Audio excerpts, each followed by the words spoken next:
NCERT क्या है ना, गागर में सागर, गागर में सागर, इतनी चीज है उसको इतने में भर दिया जाए। अब इतनी चीज को आप इतना कैसे समझोगे, उसके लिए अब आपके ये मन में चल रहा होगा भैया क्या ये लगाने से बोर्ड हो जाएगा। तो भाई एक बात तुम्हें गारंटी के साथ में ये बोल सकता हूँ कि अगर आप ये लगा लेते हो तो आपको सीबीएसई बोर्ड्स के पेपर सीबीएसई ही बनाता है और हर साल आपको वो बताता भी है कि हम इस साल किस तरीके के क्वेश्चंस और किस तरीके का पेपर पैटर्न रखने वाले हैं। तो अगर इस साल के सेशन की हम बात करें तो शुरुआती में ही जब आपके सेशन शुरू हुए थे तभी सीबीएसई ने एक सैंपल पेपर जारी करके आपको पेपर का पैटर्न बता दिया था।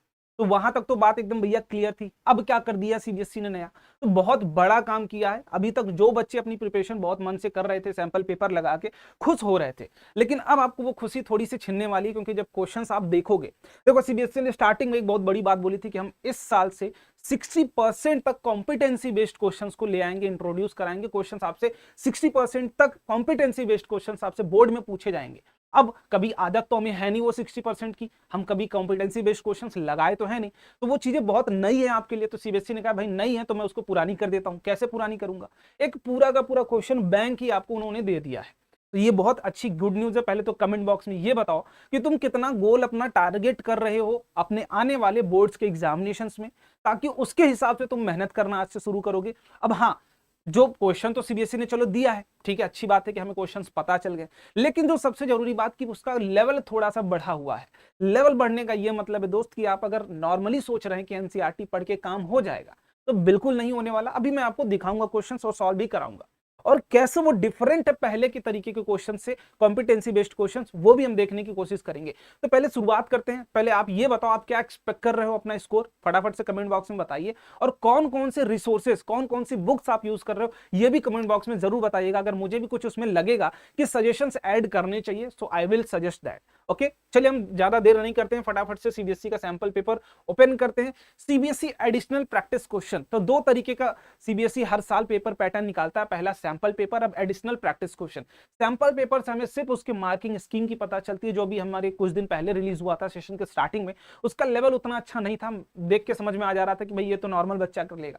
लेकिन जब एडिशनल पेपर हर साल रिलीज करता है सीबीएसई, उससे आपको असलियत में लेवल का पता चलता है। अब आपके ये मन में चल रहा होगा भैया क्या ये लगाने से बोर्ड हो जाएगा, तो भाई एक बात तुम्हें गारंटी के साथ मैं ये बोल सकता हूं कि अगर आप ये लगा लेते हो तो आपको बोर्ड की फील आ जाएगी। सेम क्वेश्चन तो मैं गारंटी नहीं दे रहा हूं कि सेम उठा के देगा, लेकिन आपको एक क्वेश्चन की फील आ जाएगी कि बस यही पूछा जाएगा। और ये सारी चीजें जो भी आप दिखाऊंगा ना, आपको ये भी बताऊंगा कहां से आए हैं, लेकिन आप उसको समझने लायक नहीं होगी। उसको समझने के लिए क्या करना होगा ये भी लास्ट में बताऊंगा, तो लास्ट तक एकदम देखते हुए चलना। अब पेपर पैटर्न की बात करें तो मैंने साइंस का भी करंटली लिखा, 80 मार्क्स का पेपर है, टोटल आपके 39 क्वेश्चन है 5 सेक्शन में, ठीक है। इंटरनल चॉइस इज प्रोवाइडेड, मतलब हर सेक्शन में इंटरनल चॉइस आपके पास है कि एक करें या दो करें। अब इसके बाद सबसे पहले क्वेश्चन की ही बात कर लेते हैं। PQ plus R displacement reaction देख के लग रही है, single type of displacement reaction है, single displacement reaction.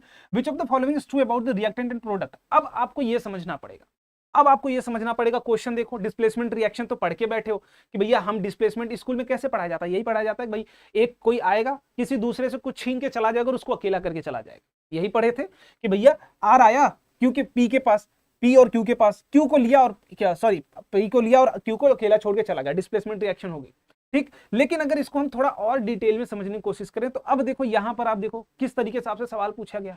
Nature of R in product, nature of R की बात की गई है, स्टेबिलिटी ऑफ आर। अब देखो यहाँ पे पूरा खेल ही बदल दिया गया है, पूरा खेल ही बदल दिया गया। जो आप नॉर्मली पढ़ते आ रहे थे, यहाँ आपको आर ऐसा नहीं कि वहां आप केटायन सोच रहे थे, यहाँ हो सकता है एनायन हो, तो कुछ भी हो सकता है। तो आप इस चीज के लिए प्रिपेयर रहना है।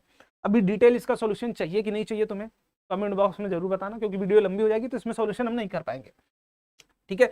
अब यहाँ पर देखो कुछ आपके डबल डिस्प्लेसमेंट रिएक्शन टाइप में क्वेश्चंस दे दिए गए, तो काफी डिटेल में सेम क्वेश्चंस दिए गए, बट पूछने का तरीका बदल दिया गया।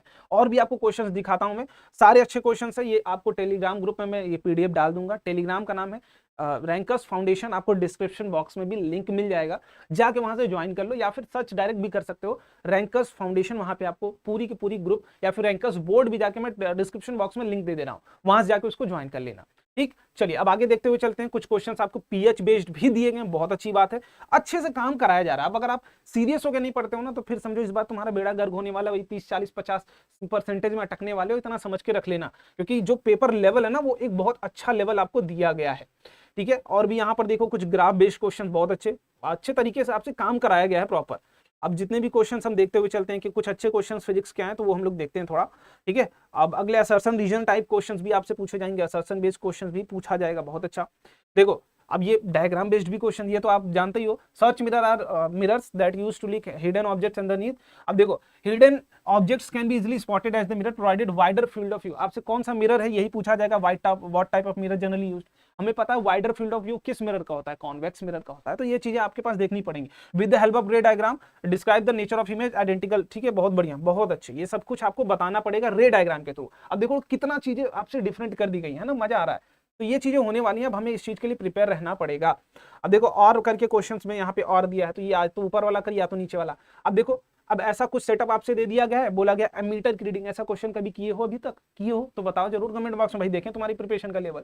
कि यहाँ पर दिया गया है कि हम यहाँ करंट मेजर करना चाह रहे हैं और अपने पास 4 एमीटर है पी क्यू आर एस, इनकी मिनिमम रेंज मैक्सिमम रेंज दी गई है। तो कैसे हम पता लगाएंगे कि कौन सा एमीटर यूज करना है इसमें। करंट निकाल लो ना सर्किट में, तुम्हें पता चल जाएगा। मिनिमम तो सबका 0 है, मैक्सिमम पता लगा लो, बस यही करना है। अब इसके बाद यहाँ पर देखो हेलिकल कॉइल, आपको अब सोलेनॉइड जो हमारा होता है ना, बिहेव्स लाइक सोलेनॉइड है जो परमानेंट बार मैग्नेट की तरह ट्रीट करता है। हमें पता है कि इनसाइड हर जगह क्या होती है, intensity of magnetic field same रहती है। कॉर्नर्स पे जैसे ही कॉर्नर पे जाएंगे कि इंटेंसिटी ऑफ मैग्नेटिक फील्ड बढ़ जाती है और दूर जाते हैं तो घट जाती है। तो पी और क्यू पे पीछा तो दोनों पे सेम ही रहने वाली है। हाउ डज कंपेयर करेंगे तो सेम ही रहने वाला है। तो कुछ इस तरीके से क्वेश्चंस आप देखोगे, बहुत अच्छे तरीके के क्वेश्चंस आपसे पूछे गए हैं।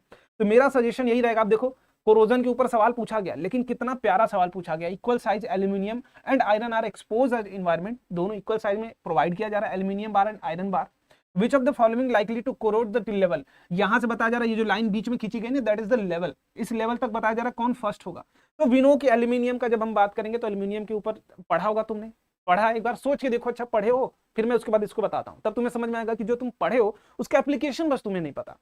सब कुछ देखो, मैं इसीलिए बोलता हूं बार बार कि एनसीईआरटी इज नॉट सफिशिएंट। लेकिन कुछ बच्चे आते हैं ज्ञान देके जाते हैं कि एनसीईआरटी कर ले भाई हो जाएगा, नहीं होने वाला, क्योंकि इस बार का पेपर पैटर्न बदल दिया गया। नो डाउट जो पूछा जाएगा कोरोजन वो एनसीईआरटी में होगा, नो डाउट जो चीज पूछी जा रही है एनसीईआरटी में है, लेकिन उसको समझने के लायक अभी आप नहीं है उतना, उसको ब्रेक करना, उस जो चीजें लिखी हो ना उसको एक्सप्लोर करना, वो आप अभी कैपेबल नहीं हुए। तो उस चीज के लिए कुछ साइड बुक्स की जरूरत पड़ेगी आपको उस चीज को समझने के लिए। ठीक है, तो ये चीज है अपने पास। अब हमें पता है कि एल्यूमिनियम भी ऑक्सीडाइज होगा और आयरन भी ऑक्सीडाइज होगा, दैट इज द कोरोजन।